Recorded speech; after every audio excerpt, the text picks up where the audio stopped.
Greetings, I'm Neil Celeste, and today I bring you a brand new update video for Elden Ring Nightreign. Today I'm going to be showing you everything that is new in update 1.02 for Nightreign. The most important thing I want to show you is the fact that we can now see weapon scaling, damage, guarded damage negation, attribute scaling, attack power, base properties for armaments. So all weapons, so you can see their attribute scaling is now in game if you click expand all. So as you can see here, for example, the Scorpion Stinger dagger, you can see what type of weapon it is, what attack affinity is, what type of damage it deals, so slash pierce in this case, the status ailment if applicable, the attack power, whether it deals a lot of physical damage, magic, fire, holy, lightning, fire, or critical, the guarded damage negation, which is the damage that you block while blocking with your weapon, and lastly, most importantly, attribute scaling. Now this weapon is a nest scaling and dexterity, meaning it will be very good for dexterity based characters such as Duchess. So now you'll be able to build your character a lot easier if you have never played Elden Ring before. Now beforehand, all of this information would have been hidden from you, but now you can see it in the game, or you can just study it in the visual codex, as you can see right here. There we go.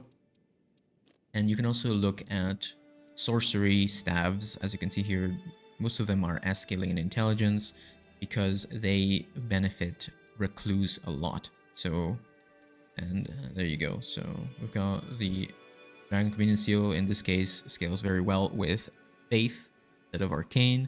So pretty much everything is S scaling when it comes to magic. So yeah, but you need to look at the sorcery scaling in the game itself. So yeah, once you check that out, you can also see unique effects if applicable. Like for example, for the Carrion Regal Scepter, you can see unique power of the full moon, which allows you to debuff enemies once you hit them with your full moon. You can also see follow-up attacks.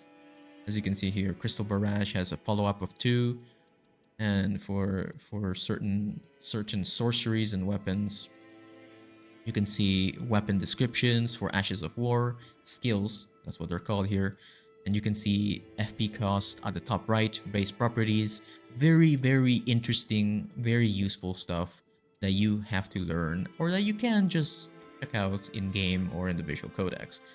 As you can see, a reminder that you should be looking at your character's attributes to know what to build for them. Additionally, we have new relic changes. They've added additional 100 presets that you can have for these characters for the relic presets, and you can now also sort by adding 3 conditions. So for example, let's see, I want to have an increased maximum HP relic, something that increases my physical attack power, and perhaps something that increases I don't know, critical, I don't know what star, let's see, environment. A lot of custom stuff has been added basically. As you can see, you can add up to 3 and it'll show you all of the relics that have these things, as you can see right here. And you can also sell things a lot easier now.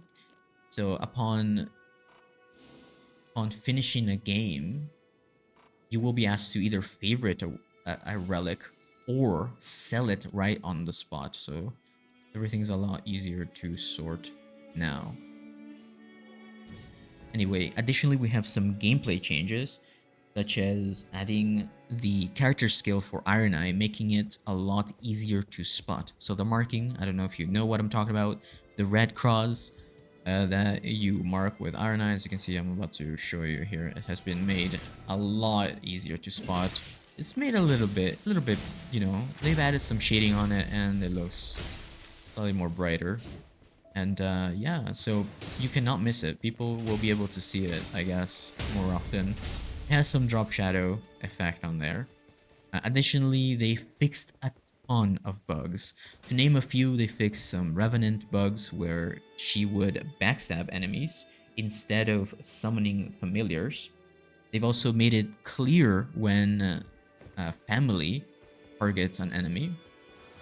So you'll be able to see who your summons are targeting. Let's see if we can show you right here. it is a lot easier to understand. You send out Helen, and you can see she goes directly to this monster right here. If I'm not targeting anyone, let's see what happens. Kind of wanders around a little bit, but it's always best to target an enemy. There we go. So if we backstab, now it's a lot easier to backstab with her. There we go. And as you can see right there. Anyway, you can find the entire list of bug fixes in the link in the description down below. So additionally, they have also added the ability to queue up with 2 players. So now you can play you can select in the matchmaking settings in the expeditions tab 1 player, 2 players, or 3 players. Now it is important to note, and this is confirmed by From Software, the developers, that the game will scale to the amount of players that you're playing with. So if you're playing 1 player, it'll be slightly, more balanced for 1 player. If you play with 2 players, it'll be balanced for 2 players, and for 3 players, it'll be balanced for 3 players. So you will notice a difference in experience whilst playing this game. Additionally, they've also added Maris, the Fathom of Night, the Everdark Sovereign Augur, which is not live for me right now, but it will be live as you're watching this video. You can queue up right now and play 3 players, 2 players, 1 player, and do this Everdark Sovereign. If you want to stay up to date, don't forget to leave a like and subscribe. I will show you some duos gameplay here in a second. I will be making an in-depth guide of Maris, the Everdark Sovereign, and yeah, so stay up to date by clicking the bell. And I have a bunch of other guides on my channel, a lot of regular Elden Ring guides as well, if you're interested in getting into this game. Let's see, what else can we talk about? So they've also added, like I said before, a feature to sell in favorite acquired relics in the rewards and purchasing menus. And yeah, that's pretty much everything that's new. They've also made it easier for shifting earths to appear in Limveld whilst playing Nightreign. So sometimes you would go like days without getting a shifting earth. You would have to resort to using your sovereign sigils right here.